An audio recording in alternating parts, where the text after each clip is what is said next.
Before I begin this car rant, I want to be clear that I'm only a fan of Gavin Newsom to the extent that he annoys Trump on my behalf. Otherwise, I think he's a bit of a mean girl. However, I am a big fan of this law that he just signed, AB495, which allows people who have just been detained and or deported by ICE to give their children into the custody of some other caregiver instead of state foster care, which is what is currently happening, by the way, at alarming rates. As a foster parent myself, I can tell you that the best possible outcome when a child is separated from their parents for whatever reason is to be with kin or a kinship placement, meaning someone who is either an actual blood relative or fictive kin, someone who may as well be family. Putting a child with complete strangers when they have already lost their parents in some way, shape, or form is highly traumatic and highly not desired. And again, I am speaking as a foster parent in the system. So I voiced my support for AB 495,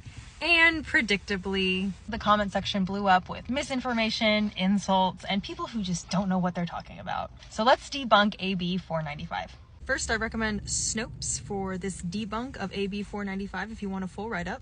The main point of contention is the expansion of the availability of a certain affidavit under AB 495. The affidavit itself has existed for a long time and has never had problems like people being able to sign a piece of paper and steal your children from school or other such nonsense. All AB 495 did was expand who could be considered kin. This affidavit in no way, shape, or manner gives anyone custody of your child, allows them to sign them out of school, or somehow supersedes parental rights. There's actually a whole process that allows parents to be on the front end of that affidavit so that they can set up authorized persons themselves, especially if they fear being detained or deported. Over 5 million children are currently in at-risk households. 85% of the children at risk in this area are under the age of 14, which means they will most certainly enter the system, and in a lot of states, under the age of 14 means that they do not have much say or rights in the court proceedings about their case. 61% of the children at risk of this have been in the US for more than 10 years. So we're talking about persons who have been living here for a long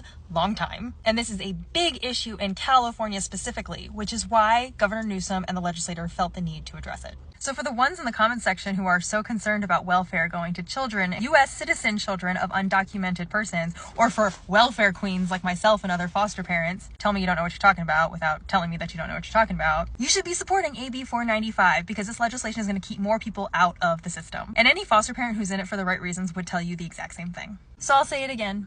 Thank you, Governor Newsom, for your service. I might not always like you, but you got this one right. Stay toxic to power and stay informed.